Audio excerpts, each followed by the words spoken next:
A lot of my work is about my mother's heritage. She's a Bidayǔh woman, which is an Indigenous group from Malaysian Borneo. And a lot of it engages with the notions of inheritance, what we inherit without knowing, what we inherit intergenerationally, epochally. Ramin is a longhouse, that's our word for it.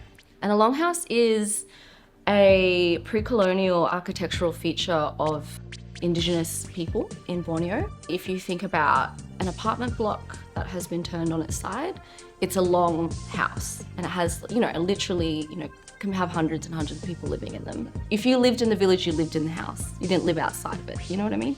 And they really were the heart of our culture. It was where ceremony was conducted, it was a fortress, it was the heart of all activity.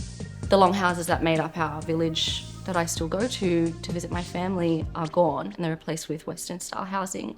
I can't live on ancestral land. I'm not considered Indigenous by Malaysian state law because I have a white father. My mother was born in a longhouse. I would like to spend more time there and I would like to build my own house there and I'd like to access my land. But it's not exactly always possible. I'm very interested in online culture. That's a big part of my work. And I became very interested in custom PC culture. Sort of like kicking around, and then I just saw something and then I was like, I'm gonna make a longhouse PC. It's that easy. And I didn't know how I was gonna do it and I've never built a computer before and I don't know how to work with bamboo, but I just figured it out. So there's the computer, it's a beating heart. It's this like red center, this very like strong interior space.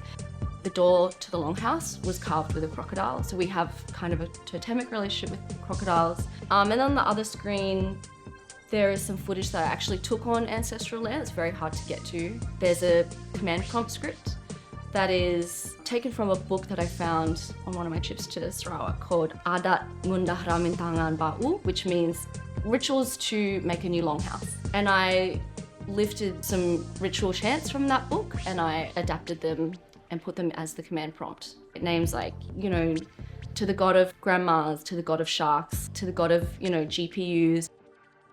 Because I'm alone and I'm here and no one knows or cares about Bidayūh people and I don't even have a diaspora to draw on. This is how I have to enact my Bidayūh-ness, right? Is through my artwork, through my digital life. I pull things together. It's a patchwork methodology. I spend a lot of time on my computer.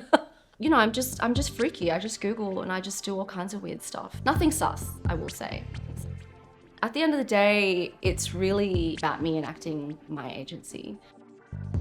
We are like this manifestation of the past. We have a responsibility to the present and to the future.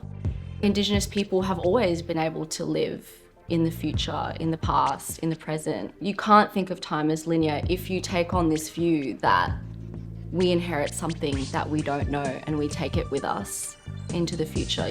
It's inherently not linear. So, it's everything everywhere all at once. That's what it really is.